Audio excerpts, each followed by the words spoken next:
Iron between stars. The stars above the fringe world of Varkesh, 9 burned cold and distant. No constellations marked this region of space. No trade lanes crossed it. The planet itself barely deserved a name. A dead rock wrapped in storms of powdered iron and electromagnetic interference. Its surface broken by ancient impact scars and long dormant mining facilities, left behind by a civilization that had learned too late not to dig too deep. That was why the bounty was good, and why Karun elite mercenary Kale Razun did not like it. Kale stood motionless in the cockpit of the Void Talon, his massive rhino-like frame braced against the deck plating as turbulence rattled the hull. His armor, layered ceramite grown rather than forged, bore the muted crimson and obsidian markings of a veteran Vanguard caste warrior, stripped of official heraldry long ago. A mercenary carried no banners, only scars.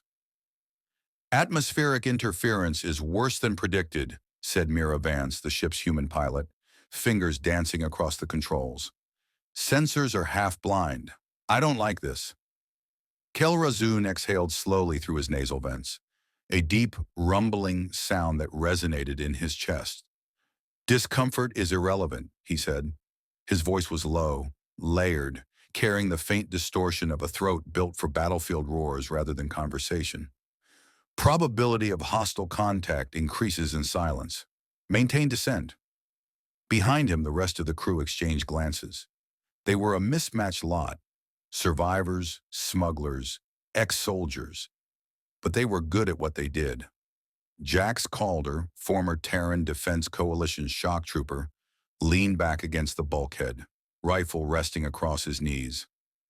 Nix, a wiry slicer from the outer colonies, hunched over a flickering holodisplay. Relian, a quiet insectoid medic from a minor Federation species, checked chemical injectors with trembling precision. Only Kale was Karun, and only Kale had gone completely still. His combat instincts, honed through decades of planetary invasions and close-quarters extermination campaigns, were screaming. "This world is hunted," he said. Jax frowned. "Meaning?" Cal turned his head slightly, the thick-horned ridge above his brow catching the cockpit light. "Garvek." Silence followed. Nick swallowed. "You're sure?" Cal did not answer immediately. He reached up and rested a gauntleted hand against the hull. The vibrations told him more than any scanner could. "Yes."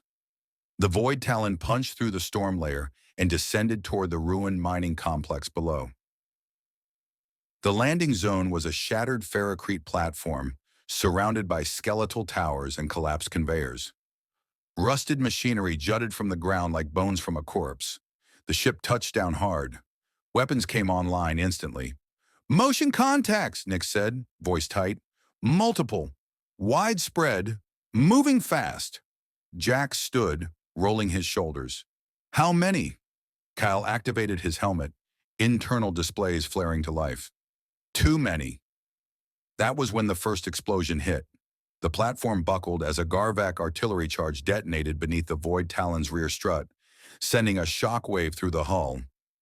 Warning klaxons howled. "Ambush!" Mira shouted.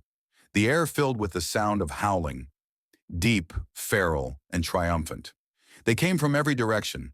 The Garvek horde surged out of the ruins, massive crimson-skinned figures clad in scavenged armor plates welded together with brutal disregard for balance or aesthetics.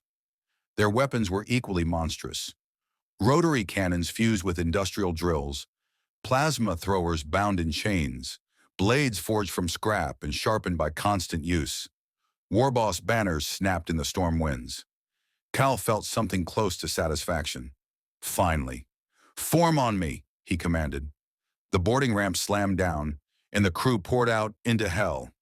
Cal was the first to meet them. A Garvek raider charged, roaring, its iron-rich blood visible beneath torn armor plates. Kyle sidestepped with surprising speed for his size, seized the brute by the neck, and drove his knee into its chest with bone-crushing force.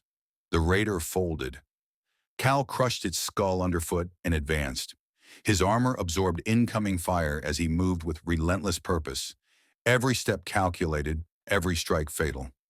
Where a Garvek fought with rage, Kale fought with precision. "Left flank!" Jax shouted, unleashing controlled bursts into a cluster of charging Horde warriors.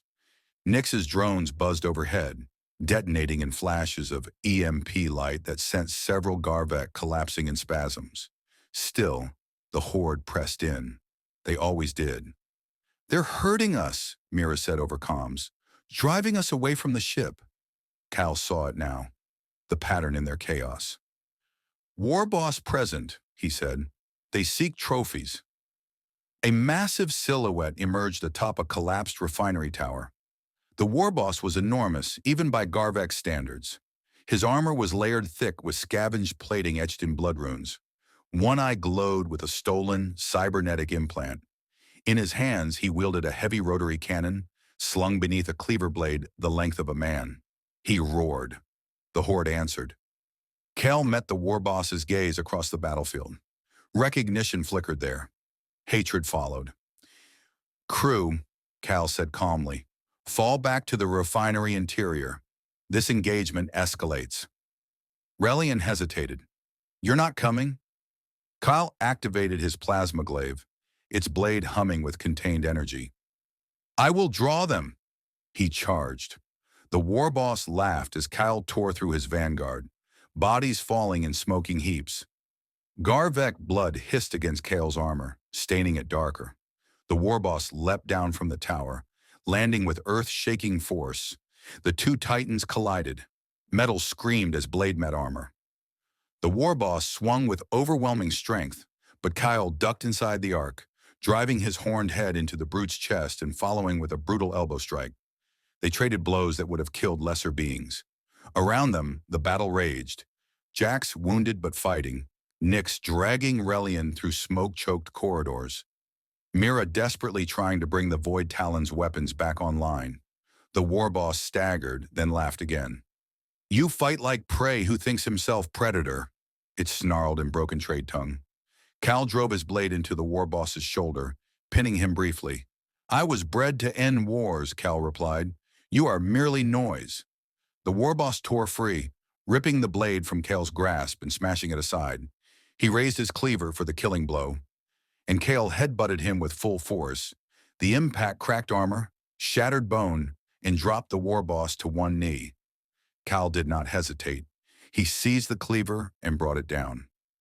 Silence fell slowly as the remaining Garvek realized their leader was dead. One by one, they howled and withdrew into the storm, dragging their wounded and dead with them. The battlefield was left littered with bodies and smoke. Cal stood amid it all, blood steaming on his armor. "Kyle!" Mira's voice came through the comms, shaking. "We're clear. Engines are coming back online." Kyle looked once more at the retreating Horde. "This was a scouting party," he said. "They will return." Jax limped into view, grinning despite the blood. "Then we'd better not be here when they do." Kyle turned back toward the ship. "Agreed." The Void Talon lifted off moments later, vanishing into the storm-shrouded sky. Below, the Garvek watched from the ruins, and they remembered his scent,